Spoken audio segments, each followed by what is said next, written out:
Hello students, आगे जाएंगे।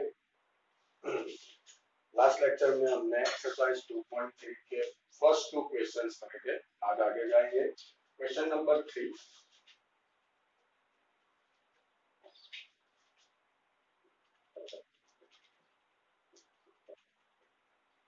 Okay, multiply the following fractions. उसमें फर्स्ट है 2/5 into 5 and 1/4। ऑलराइट, चलो स्टार्ट करें। पहले ये जो मिक्स फ्रैक्शन है उसको नॉर्मल फ्रैक्शन में कन्वर्ट करें। तो 4 5 20 प्लस 1 5। ठीक है, तो 2/5 ये हो जाएगा 21/4। ओके, तो अभी हम ये देखेंगे कोई नंबर दूसरे नंबर से कट हो रहा है कि नहीं हो रहा है। तो यहाँ पे हम देख सकते हैं 4 के टेबल में 2 आ रहा है। ठीक है, दैट मींस 4 का एक फैक्टर 2 है, तो यहाँ पे 2 4 हो गया। 20 और 5 के बीच में ऐसा कोई रिलेशन नहीं है, तो यहाँ पे बच गया 1। तो अभी बचेगा 1 into 21 divided by 5 into 2, that means 21/10। Right? Second question, 6 and 2/5 into 7/9। तो पहले ये जो मिक्स फ्रैक्शन है उसको नॉर्मल फ्रैक्शन में कन्वर्ट करें। तो 5 6 30 प्लस 2/5 into 7/9। ठीक है, 30 प्लस 2 हो जाएगा 32/5। ओके, अभी आप ये देख लो कि कोई नंबर किसी नंबर से कट हो रहा है। जैसे यहाँ पे हमने 4 को 2 से कट किया था, तो उसके लिए क्या जरूरी है, दोनों के बीच में कॉमन फैक्टर। तो यहाँ पे 7 और 5 तो ऑलरेडी को प्राइम नंबर्स है। अभी 32 और 9, तो 9 का मेन फैक्टर है 3 और 32 को उसके साथ कुछ लेना देना नहीं है। दैट मींस यही आपका सिंपलेस्ट फॉर्म है, इससे आगे हम कट नहीं कर सकते। तो इसको मल्टीप्लाई करें, 7 2 14, 1 7 3 21 plus 1 2 24, 9 5 14। Okay, next question is 3/2 into 5 1/3। Right, देख लेते हैं। चलो, तो पहले क्या करेंगे, ये जो आपका मिक्स फ्रैक्शन है उसको नॉर्मल फ्रैक्शन में कन्वर्ट करें। तो ये हो जाएगा 15, 3 5 15 प्लस 1/3। तो 3/2, 15 प्लस 1 मतलब 16/3। अभी आप देख सकते हो यहाँ पे 3 3 इजीली कट हो जाएगा। हो गया, अभी बचा है 16 and 2। तो 16 का एक फैक्टर 2 है, हम ऐसा कर सकते हैं 2 8 16। तो यहाँ पे तो 8 बचा, यहाँ पे कट हो गया तो क्या बचा 1। तो यहाँ पे हो जाएगा 8/1, मीनवाइल वो हो जाएगा 8। आगे जाएंगे 5/6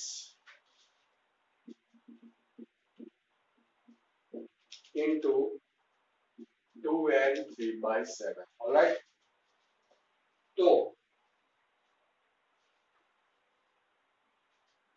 चलो सिंप्लीफाई करें। 5/6, सबसे पहले ये जो मिक्स फ्रैक्शन है उसको नॉर्मल फ्रैक्शन में कन्वर्ट करें।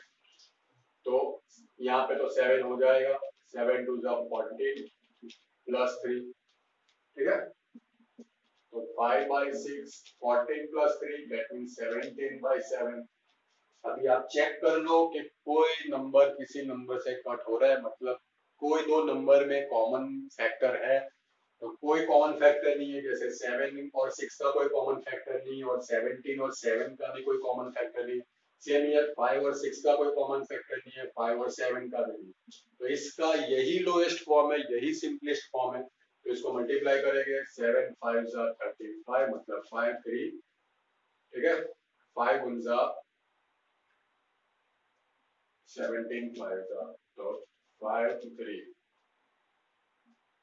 85 हमारा यहाँ पे बच रहा है, एंड 7 6 40। ठीक है, आगे जाएंगे।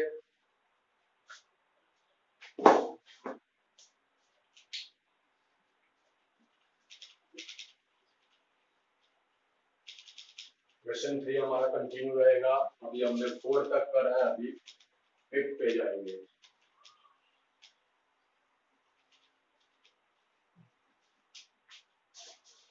ओके, तो 5th है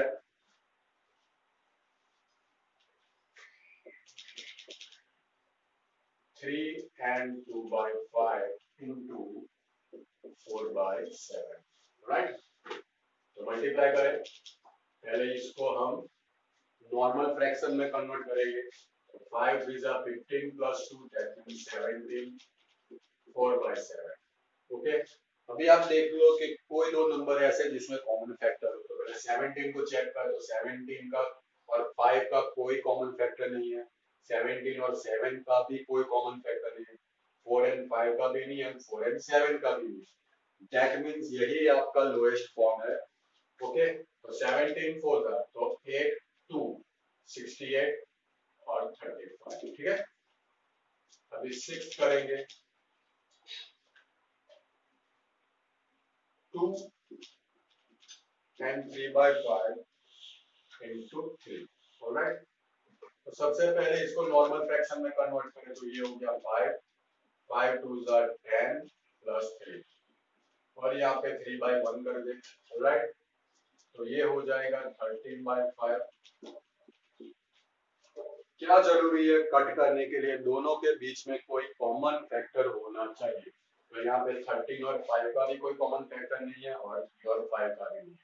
तो यहाँ पे मल्टीप्लाई कर दे तो 13 3 39 5 हो गया। ये हो गया आपका फंक्शन। आगे जाएंगे 6, ये 6 हो गया 7, वो है 3 and 4 by 7 into 3 by 5। Okay, चलो सबसे पहले इसको हम नॉर्मल फ्रैक्शन में कन्वर्ट करें, तो ये हो जाएगा 7 7 3 21 plus 4 into 3 by 5, right। 21 plus 4 that means 25। Okay, अभी कट करने के लिए क्या जरूरी है, दोनों के बीच में कॉमन फैक्टर। तो आप देख सकते हो 24 और 5 में कॉमन फैक्टर है 5, मतलब 5 5 25, 3 और 7 के बीच में कुछ नहीं है, तो ये अल्टीमेटली लास्ट आंसर आपका 5 3 15, और यहाँ पे कट हो गया तो 1 हो जा, तो 7 1 7 हो गया। तो ये था आपका question number 3। Question number 4, which is greater. आपको दो, उसमें फर्स्ट क्वेश्चन है 2 by 3 of 3 by 4 और 3 by 5 of 5 by 8, ऑलराइट। ठीक है, इन दोनों में से बड़ा नंबर कौन सा, ये आपको चेक करना है। तो सबसे पहले यहां से स्टार्ट करेंगे। हमने लास्ट लेक्चर में भी बात करी, ऑफ मतलब मल्टीप्लिकेशन करो 3 by 4 और उसको सिंपलेस्ट फॉर्म में लाओ। तो यहाँ पे तो आप देख सकते हो 3 3 कट हो गया, और 2 और 4 में कॉमन फैक्टर है 2, यहाँ पे 1 बचेगा, दैट मींस बचा आपका 1 by 2। अभी इसकी बात कर ले, तो यहाँ पे 3 by 5 ऑफ मतलब मल्टीप्लाई करेंगे 5 by 8, ठीक है। यहाँ पे 5 5 कट हो जाएगा, और 3 और 8 में कोई कॉमन फैक्टर नहीं है, दैट मींस आपका आंसर यही रहेगा 3 by 8। अभी इसमें कौन सा बड़ा है, तो ये हमने स्टार्टिंग में मतलब ये चैप्टर स्टार्ट हुआ उसके एक दो लेक्चर में मैंने समझाया था कि कैसे पता चलेगा कि कौन सा फ्रैक्शन बड़ा है। तो उसके लिए क्या करना है, आपको दोनों के डिनोमिनेटर इक्वल करने हैं, ठीक है। तो यहाँ पे 2 है, यहाँ पे 8 है, ठीक है, दोनों के इक्वल। इसका सबसे आसान तरीका क्या है कि इसका डिनोमिनेटर इससे मल्टीप्लाई डिवाइड करो और इसका डिनोमिनेटर इससे मल्टीप्लाई डिवाइड करो, या तो फिर उसका एलसीएम ले लो। तो उसका एलसीएम मैंने ये भी आपको तरीका दिखाया था, थोड़ी बड़ी लेवल की बात है, फिर भी आप समझो कि अगर दो नंबर्स है, मैंने आपको 2-3 ट्रिक सिखाई थी कि अगर दो नंबर्स, अगर वो को प्राइम नंबर है, को प्राइम नंबर दैट मींस के दोनों के बीच में कोई कॉमन फैक्टर नहीं है, ठीक है। इसमें तो है मगर नहीं है, तो क्या करोगे, एलसीएम, ये दोनों का मल्टीप्लिकेशन ही एलसीएम होगा। और दूसरी चीज कि अगर दो डिनोमिनेटर में एक नंबर अगर दूसरे नंबर का फैक्टर हो, जैसे 2 is in 8, 2 as a factor of 8, alright, तो जो बड़ा नंबर है वही एलसीएम रहेगा। अदरवाइज आपको ना समझना है तो आप आराम से एलसीएम ले लो। तो हम लेंगे एलसीएम, ऐसे इसका एलसीएम आएगा 8, क्योंकि 2 8 का फैक्टर है तो 8 ही एलसीएम में जाएगा। तो 2 8, 2 से डिवाइड करो तो 1 4, अब सिर्फ 4 ही बचा है तो मैं 4 से डिवाइड करूंगा तो एलसीएम आएगा 2 4 8, ऑलराइट। तो हमको क्या करना है, दोनों के डिनोमिनेटर 8 लाना है। यहाँ पे तो ऑलरेडी है, यहाँ पे 8 लाने के लिए मैं 4 से मल्टीप्लाई डिवाइड करूंगा, ठीक है। तो ये हो जाएगा 4 और यहाँ पे 8 और ये है 3/8। तो अभी कैसे पता चलेगा कौन सा नंबर बड़ा है, तो अभी आप चेक कर लो न्यूमरेटर, ठीक है। न्यूमरेटर जिसका बड़ा है वो नंबर बड़ा हो जाएगा। तो हम यहाँ पे लिख सकते हैं 4/8 इज ग्रेटर देन 3/8, मतलब 4/8 3/8 से बड़ा नंबर है। तो इसमें हम सेकंड क्वेश्चन लेंगे, क्वेश्चन 4 का सेकंड।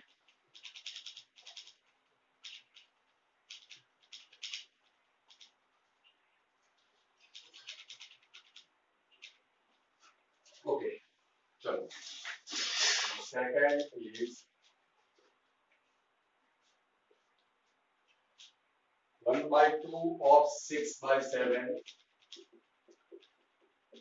और 2/3 of 3/7, ऑलराइट।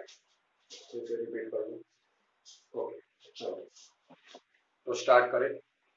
सबसे पहले हम क्या करेंगे, यहाँ पे 1/2 ऑफ मतलब मल्टीप्लाई कर देंगे 6/7 और चेक करेंगे कि दोनों में कोई कॉमन फैक्टर है कि नहीं। तो 2 और 6 में कॉमन फैक्टर है 2, जैसे 2 3 6, ठीक है। तो 1 into 3 3 हो गया और ये 7, ठीक है। चलो इसमें करें तो 2/3 ऑफ मतलब मल्टीप्लिकेशन, ये तो कैंसिल हो गया। 2 और 7 में कोई कॉमन फैक्टर नहीं है। तो यहाँ पे आप देखो ऑलरेडी यहाँ पे तो हमने दोनों के डिनोमिनेटर सेट करे थे, ठीक है। तो यहाँ पे तो ऑलरेडी सेट है, तो आपको सिर्फ न्यूमरेटर ही देखना है। तो कौन सा न्यूमरेटर बड़ा है, 3/7 का। तो 3/7 इज ग्रेटर देन 2/7, मतलब पहला वाला जो पेयर था वो दूसरे वाले पेयर से बड़ा है, ऑलराइट। चलो आगे जाएंगे।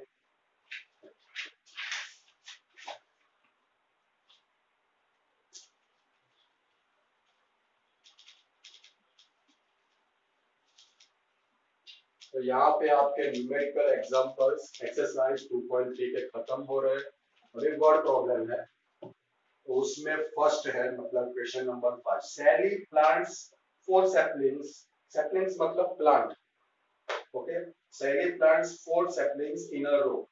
तो क्वेश्चन नंबर 5 करें। सैली ने 4 सैपलिंग, जैसे ये फर्स्ट है, ठीक है, फिर ये सेकंड है, फिर ये थर्ड है, ऐसे 4 प्लांट्स उसने एक रो में प्लांट किए हैं, ठीक है, एक ही लाइन में उसने प्लांट किए, alright. The distance between two adjacent saplings, मतलब जो बाजू बाजू में उसको एडजेसेंट बोलते हैं, मतलब इन दोनों का, तो इन दोनों का डिस्टेंस है 3/4 मीटर, ठीक है। तो बाजू बाजू में तो ये भी है, तो इन दोनों का बीच का डिस्टेंस भी 3/4 हो जाएगा। वैसे ये दो भी है, ठीक है। तो सैली ने 4 प्लांट एक रो में लगाए, उसमें जो नजदीक वाले 2 प्लांट है उनका डिस्टेंस है 3/4 मीटर, ठीक है, नजदीक वाले। तो इसका नजदीक का ये हो गया और ये हो गया, तो इसका डिस्टेंस इससे भी 3/4 है, इसका डिस्टेंस इससे भी 3/4 है। इसका नजदीक का ये हो गया, ये हो गया, तो इसका डिस्टेंस इससे 3/4 है, इसका इससे डिस्टेंस 3/4, ओके। तो आगे जाएंगे, find the distance between the first and the last plane, alright. मतलब फर्स्ट प्लांट से, ये आपका फर्स्ट प्लांट है, ये सेकंड प्लांट है, ये थर्ड प्लांट है, ये फोर्थ प्लांट। तो हम यहाँ पे लिखेंगे distance between first and fourth plant. ठीक है, तो बेसिक हम काउंटिंग करें तो क्या होगा, इतना डिस्टेंस है 3/4 प्लस इतना डिस्टेंस, हमको यहां से यहां तक जाना है। ठीक है, हमको यहां से मतलब ये डिस्टेंस आपको फाइंड आउट करना है। ऑलराइट, तो first gap is 3/4, second gap is 3/4 and third gap is 3/4। तो इतना टोटल डिस्टेंस हो जाएगा between first plant and fourth plant. तो इसको आप दो तरीके से कर सकते हैं, जैसे हमने आगे प्रॉपर्टी भी दिखाई थी। जैसे आप a प्लस ए 3 टाइम्स करो तो इसको 3 इंटू ए भी कह सकते हैं। अगर आप 4 टाइम्स करोगे तो इसको मैं 4 टाइम्स है, दैट मींस 4, मतलब सेम नंबर आपका जितनी बार ऐड करोगे उतनी बार उसका मल्टीप्लिकेशन होगा। तो एक तरीका ये हो गया, और दूसरा तरीका आप एलसीएम ले लो। इसमें मैं क्या करूंगा, 3 टाइम्स है तो 3 इंटू 3/4, तो आपका आंसर आ जाएगा 9/4 मीटर। और दूसरा तरीका एलसीएम ले लो, तो आप देख सकते हो तीनों के तीनों नंबर, तीनों के तीनों फ्रैक्शन लाइक फ्रैक्शंस है, मतलब के तीनों का डिनोमिनेटर सेम है, तो 4 एज एलसीएम आ जाएगा। ठीक है, तो ऊपर कुछ मल्टीप्लाई नहीं होगा न्यूमरेटर में। ठीक है, 3 + 3 + 3 वो क्या हो गया, तो in both ways answer is same. Alright, चलो आगे जाएंगे। Question number 6, Lipika reads a book for 1 and 3/4 hours every day, मतलब लिपिका एक दिन में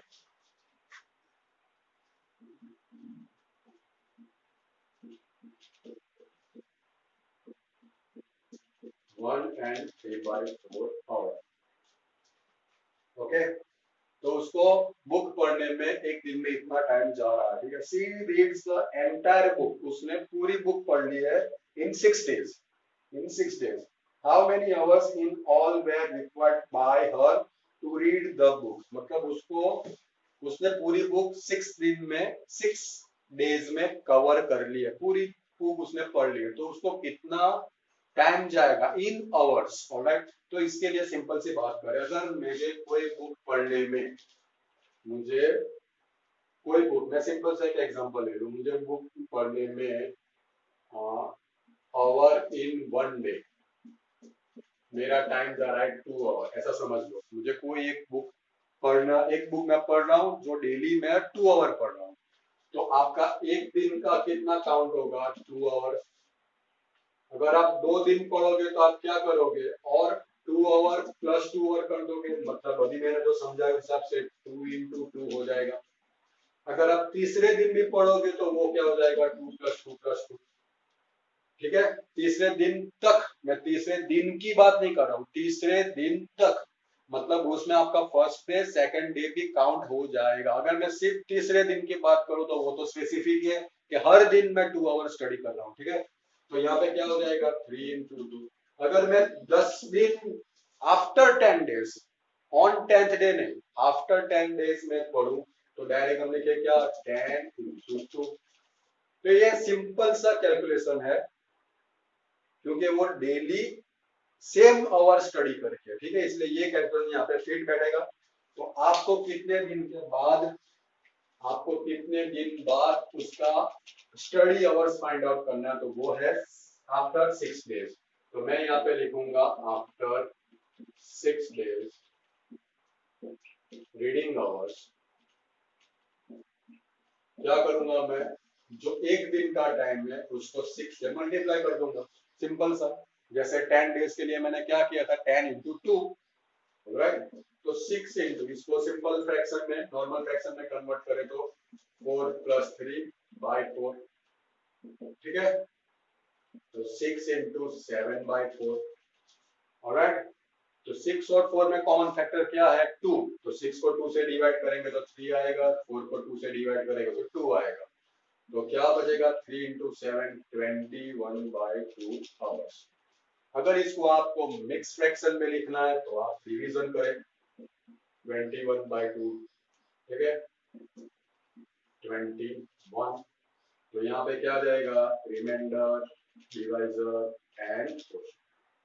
तो कितना टाइम जाएगा after 6 days to complete the book, right. चलो आगे जाएंगे।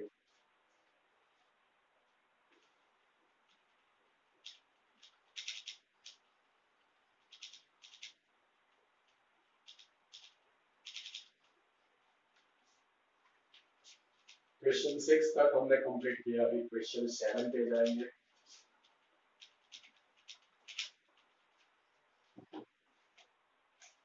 Okay, question 7 is a car runs 16 kilometre using 1 litre petrol. तो 1 लीटर पेट्रोल में वो 16 किलोमीटर रन कर रही है, ठीक है। 1 लीटर में 16 किलोमीटर, ये बहुत बहुत यूज टू क्वेश्चन है। जैसे हमारे लाइफ में जो रोज के क्वेश्चन होते हैं वैसा ये क्वेश्चन है, ठीक है। हम इस हिसाब से गिनती करते हैं कि भाई मेरी कार 1 लीटर में इतना पेट्रोल, इतना डिस्टेंस कवर कर रही है, तो मैं अभी 10 लीटर में उसमें डलवाऊं तो कितना रन करेगी। जैसे मुझे कोई डिस्टेंस ट्रैवल करना तो उस हिसाब से मैं उसमें पेट्रोल डलवाऊंगा, ऑलराइट। ये बेसिक क्वेश्चन है जो हमारी रेगुलर लाइफ में हम यूज करते हैं, ऑलराइट। चलो, a car runs 16 kilometer using 1 liter petrol. How much distance will it cover using 2 and 3/4 liters of petrol? चलो, तो ये नंबर में याद करने के लिए साइड में लिख दो। इससे पहले आप एकदम सिंपल सा लॉजिक देखेंगे। जैसे मैंने अभी बताया कि मैं मेरी बात कर लूं, जैसे एक क्वेश्चन में बना लूं कि मेरी कार जो है वो 1 लीटर में समझ लो कि 10 किलोमीटर रन करे। 10 किलोमीटर इस वजह से लिया तो इजी गोइंग के, ठीक है। तो अगर मैं 2 लीटर, सिंपल है, 1 लीटर में 10 किलोमीटर वो कवर कर रही है, तो 2 लीटर करूंगा तो मुझे कितना मिलेगा, 10 + 10। समझ में आया? 1 लीटर का 10 और दूसरे लीटर का 10, तो इसको अल्टीमेटली मैं 2 × 10 कर सकता हूँ। 3 लीटर अगर मैं डलवाऊंगा तो 10 + 10 + 10 दैट मींस 3 × 10 हो जाएगा। 4 लीटर में करूंगा तो 10 + 10 + 10 + 10 दैट मींस 4 × 10।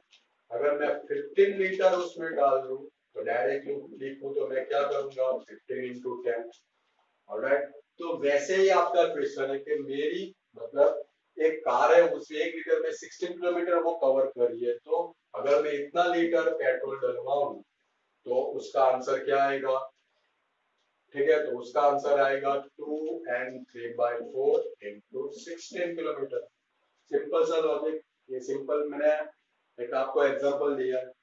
सबसे पहले हम क्या करेंगे, इसको सिंपलेस्ट फॉर्म में, मतलब नॉर्मल सिंपलेस्ट फॉर्म में नॉर्मल फ्रैक्शन में लाएंगे। तो यहाँ पे 8 + 3 × 16 हो गया, तो ये हो गया 11/4 × 16। अब देख सकते हो 16 में एक फैक्टर है 4, तो 16 को 4 से डिवाइड करूंगा तो क्या बचेगा, 4 ही बचेगा, और यहाँ पे नीचे कुछ नहीं तो 1 हो जाएगा। तो 11 goes up 44 and 1, तो आपकी जो कार है 44 किलोमीटर रन करेगी, ठीक है। ऐसा आगे जाए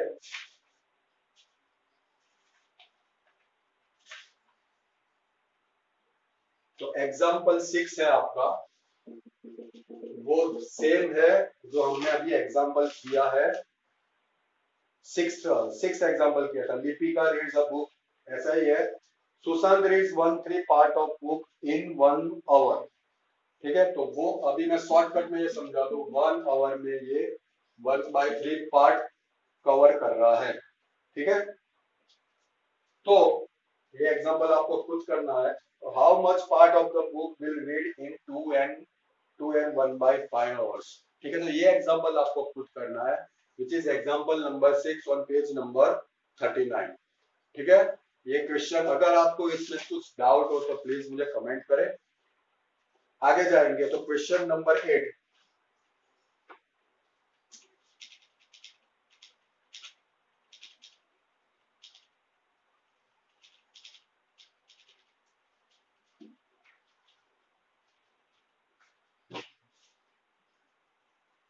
provide the number in the box, मतलब आपको बॉक्स को फिल करना है। जो क्वेश्चन आपको दिया है क्वेश्चन 8, उसमें 8, ऑलराइट। उसमें भी फर्स्ट है 2/3 into box equal to 10/30। ठीक है, मतलब मैं 2/3 को कौन से फ्रैक्शन से मल्टीप्लाई करूं तो वो 10/30 आएगा। सिंपल सा क्वेश्चन है, आप 2/3 ले लो, फ्रैक्शन है मतलब न्यूमरेटर डिनोमिनेटर आएगा ही। ठीक है, तो 2 को मैं किसके साथ मल्टीप्लाई करूं तो 10 आएगा। 2 को मैं किसके साथ मल्टीप्लाई करूं तो 10 आएगा। ये आपको फाइंड आउट करना, तो आपको सिंपल करना है 10/2, तो वो नंबर है 5। राइट, वैसे 33 को मैं किसके साथ मल्टीप्लाई करूं तो 30 आएगा। तो उसका आंसर जानने के लिए आप क्या करोगे, 30 डिवाइडेड बाई 3, तो वो नंबर है 10। तो ये आपका आंसर हो गया 5/10। और वहां पे आपको दूसरा भी क्वेश्चन पूछा है, मतलब आपका आंसर क्या है 5/10, ये वाला आपका आंसर है। ऑलराइट, चलो, और दूसरा क्वेश्चन है the simplest form of the number obtain in box, मतलब बॉक्स में हमारा आंसर क्या है 5/10। तो 5/10 का हमको सिंपलेस्ट फॉर्म करना है। तो सिंपलेस्ट फॉर्म के लिए क्या जरूरी है, दो नंबर के बीच में कॉमन फैक्टर। तो 5 और 10 में कोई कॉमन फैक्टर है, तो है, कौन सा है 5। तो 5 10 डिवाइडेड बाय 5 करें तो वो क्या हो जाएगा 2, तो यहाँ पे बच जाएगा 1। तो 1/2 इज द सिंपलेस्ट फॉर्म और लोएस्ट फॉर्म ऑफ 5/10। उसमें बी पार्ट देख ले, उसमें फर्स्ट क्वेश्चन है आपका, provide the number in the box such that 3/5 into box equal to 24/75। ठीक है, तो क्या करेंगे हम, सेम क्वेश्चन है, फ्रैक्शन लाना है हमको। तो 3 को मैं किससे मल्टीप्लाई करूं तो 24 आएगा। आसान करेगा, 24 को 3 से डिवाइड करो तो वो नंबर है 8। ऑलराइट, और 75 लाना है, 5 को किससे मल्टीप्लाई करूं तो उसके लिए 75 को 5 से डिवाइड करो तो वो नंबर है 5 15। तो 75/5 करो तो क्या नंबर आएगा 5 15। दैट मींस आपका नंबर है 8/15, ये आपका आंसर हो गया। ठीक है, अब दूसरा क्वेश्चन भी वही है, द सिंपलेस्ट फॉर्म, जैसे यहाँ पे था वैसे वहां पे द सिंपलेस्ट फॉर्म। तो 8/15 मैंने क्या बोला है, सिंपलेस्ट फॉर्म तभी आएगा जब दोनों के बीच में कोई कॉमन फैक्टर हो, कोई कॉमन नंबर हो। तो यहाँ पे तो ऐसा 8 और 15 में कोई ऐसा कॉमन नंबर नहीं है। ठीक है, तो यही आपका सिंपलेस्ट फॉर्म है, यही आपका लोएस्ट फॉर्म है। तो ये आपका था एक्सरसाइज 2.3। नेक्स्ट लेक्चर में हम आगे जाएंगे। Thank you.